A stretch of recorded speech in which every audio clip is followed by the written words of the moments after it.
Well, I'm joined now from London by Nabila Ramdani. She's a French journalist who's been in Libya and has interviewed Gaddafi and his son Saif al-Islam.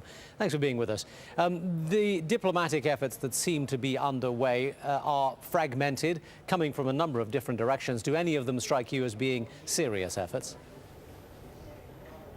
Well, first of all, it has to be pointed out that Gaddafi is, in fact, combining both military action and exploring diplomatic routes at the same time. While clashes are still going on in Misrata, we've seen hundreds of people being injured as a direct consequence of shelling from Gaddafi forces. He is also considering diplomacy because he realizes that even though he seems to have the upper hand militarily, although the situation is very volatile and the country seems to be divided into two at the moment, his regime is very fragile politically, and he is now considering all diplomatic options. Last Friday, his son's aide, Saif al-Islam's aide, was sent to London for negotiations, and today he sent his deputy foreign minister to engage in talks with the government of Greece, but also Turkey and Malta. The question remains, exactly what is he trying to achieve with this? I mean, from what you know of Gaddafi, is he likely to be playing some sort of bluff, some kind of PR game here, or is there serious intent in any of these initiatives? I think he felt that for the very first time in over 4 decades that his regime has been seriously challenged, and I think he's genuine about his effort to reach out.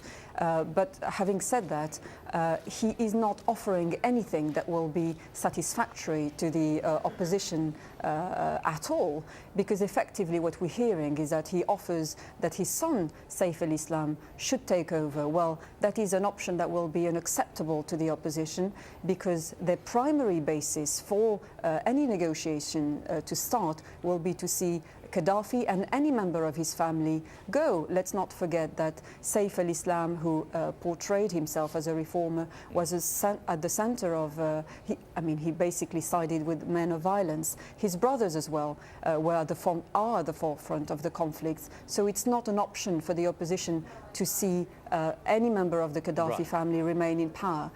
But surely one of the prerequisites of some kind of political solution must also be that the other side is united in its approaches, and we're not seeing any of that from the coalition powers at all, are we? We had just a moment ago Mr. Frattini from Italy saying they're not even interested in talking to anybody in Gaddafi's regime. We've got the Greeks now involved with the foreign minister, acting foreign minister over there. We've got the former foreign minister in London and a British team in Benghazi. So if the West can't speak with one voice, who is going to negotiate any kind of political solution?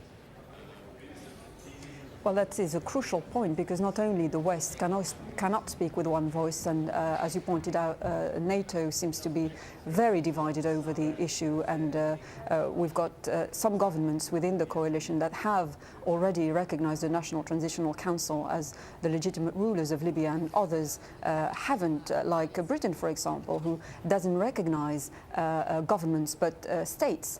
But it has to be said as well that the opposition itself, the Libyan opposition, is not united, and it doesn't seem to be a clear leadership in the opposition. The primary aim is to end the Gaddafi regime, but aside from that, they don't seem to have much of a political agenda, and that is something that will come in the way as well.